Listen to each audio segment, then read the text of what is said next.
افسانہ پڑوسی، مصنف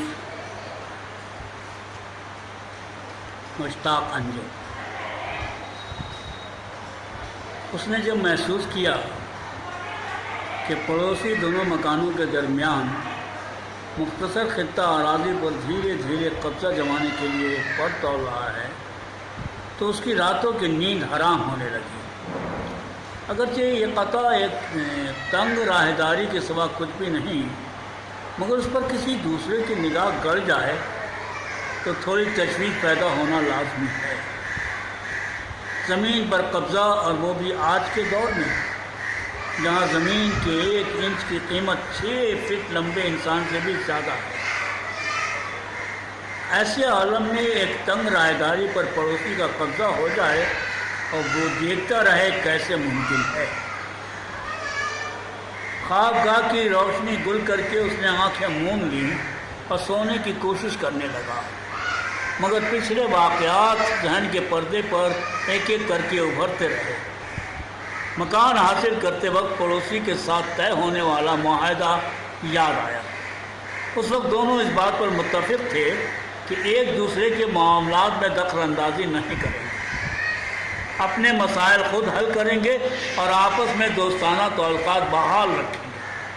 بعد میں یہ بھی طے پایا کہ درمیان میں نا اتفاقی کا پودا سر ابھارے تو دونوں اس کی سرکوبی کے لیے مشترکہ کوشش کریں گے اور بات چیت سے اس کا حل نکالیں گے، کسی تیسرے کی مدد نہیں لیں گے۔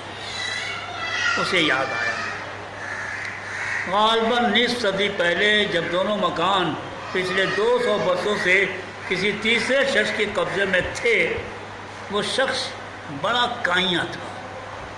چاہتے وقت ہدایت کر گیا تھا کہ 2 بھائی کی طرح مل کر رہنا، لیکن اس کے جانے کے بعد اندازہ ہوا کہ اس کی نیت کتنی صحیح تھی، اس لیے کہ جاتے جاتے اس نے کچھ ایسے بیج بو دیے تھے جو آنے والے دنوں میں دونوں مکان مالکوں کے لیے ناسور بن کر ابھرنے والے تھے۔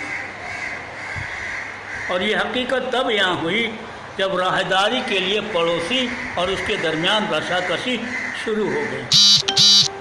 پڑوسی نے موقع غنیمت جان کر دھاوا بول دیا، مگر دفتن راہداری کی سرزمین سے مدد کی آواز ابھری۔ وہ اس کی مدد کو آگے آیا اور پوری قوت سے اس نے پڑوسی کو پیچھے ڈھکیل دیا، لیکن اس کے پڑوسی نے شکست کھانے کے باوجود راہداری کے کچھ حصے پر قبضہ جمانے میں کامیابی حاصل کر لی۔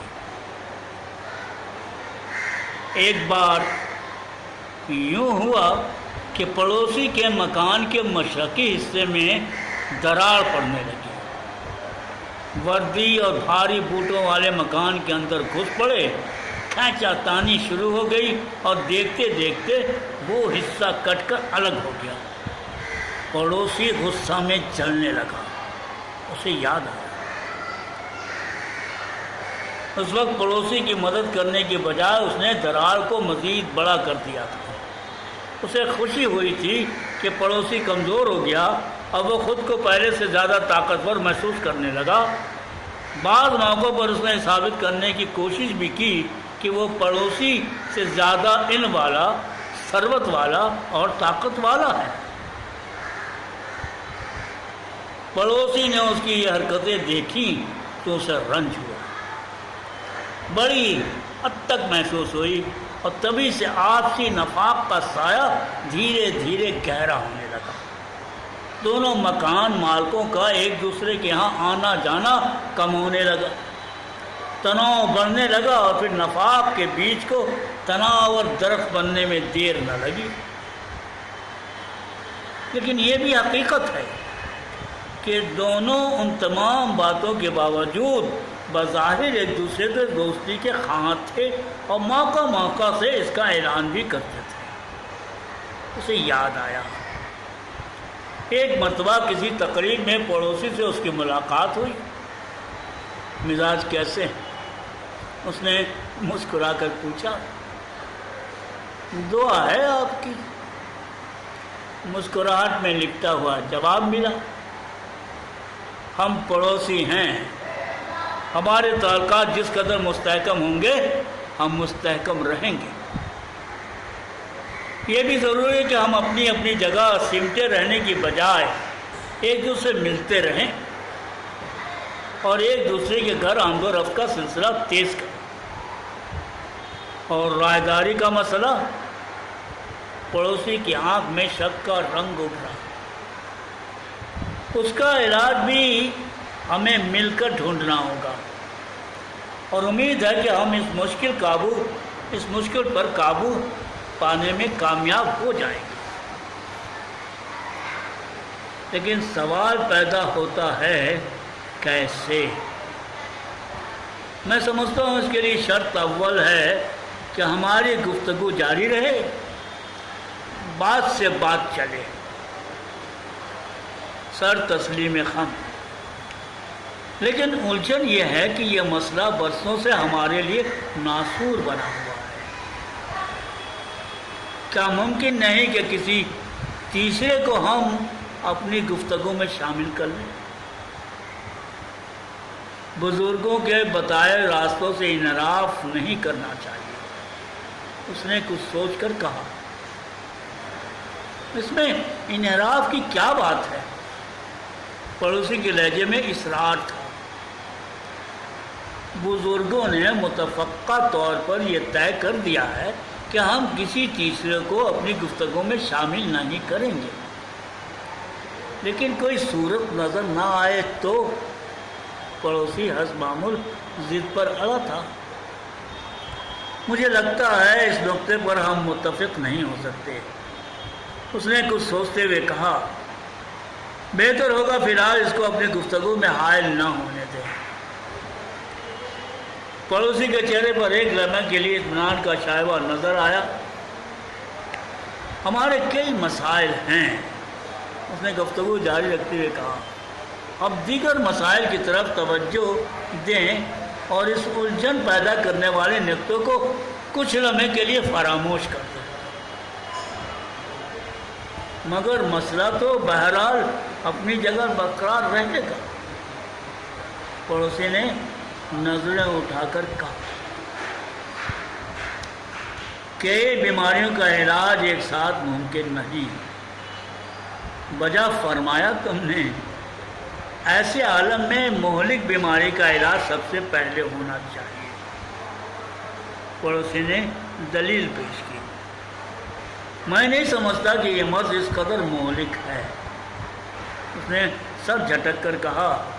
آخر برسوں سے ہم جی رہے ہیں، تم اسے جینا کہہ رہے ہو؟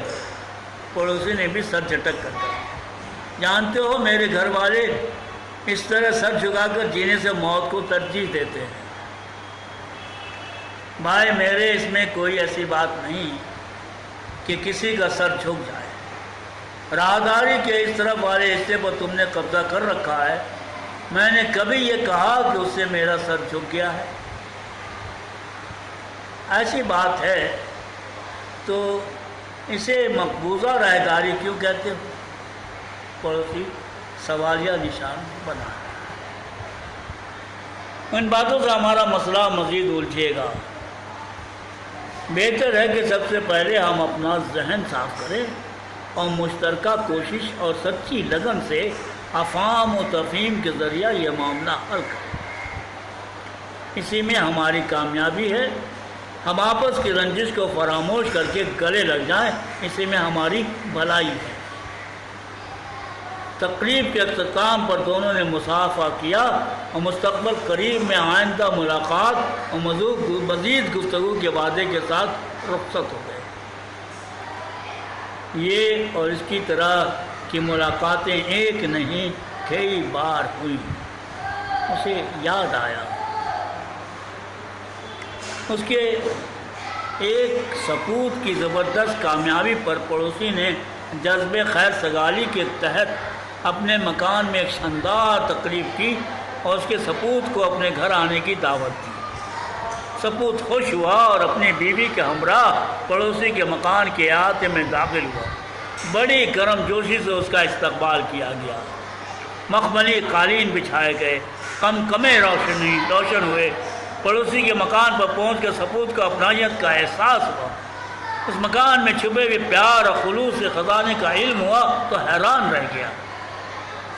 اپنے مکان کے بازو میں محبت کے زور اور شور سے بہنے والے دریا کو دیکھ کر اس کی آنکھیں گیلی ہو گئیں۔ سپوت کی کامیابی اور اس کی صلاحیت کے اعتراف میں پڑوسی نے اسے بیش بہا اعزاز انعام سے نوازا۔ گھر کے دیگر افراد نے بھی تحسین آمیز کلمات لٹائے۔ وہ ان کی مہمان نوازی کا قائل ہو گیا۔ اس نے دیکھا کہ اس مکان میں اس کے اپنے بعض بھائی بہن بھی کافی مقبول ہیں۔ لوگ بڑے چاؤ سے ان کی باتیں کرتے ہیں، انہیں اپنوں کی طرح عزیز رکھتے ہیں۔ سپوت نے ان سب کا شکریہ ادا کیا اور انہیں اپنے گھر کے لوگوں کی طرف سے پیار دیا، اور ان کا بار احسان اٹھاتا ہوا جب واپس ہوا تو اپنے گھر کے افراد میں بھی خوشی کی تیز لہر دوڑ گئی۔ یہ اور اس طرح کی باتیں ایک نہیں کئی بار ہوئی، اسے یاد آیا۔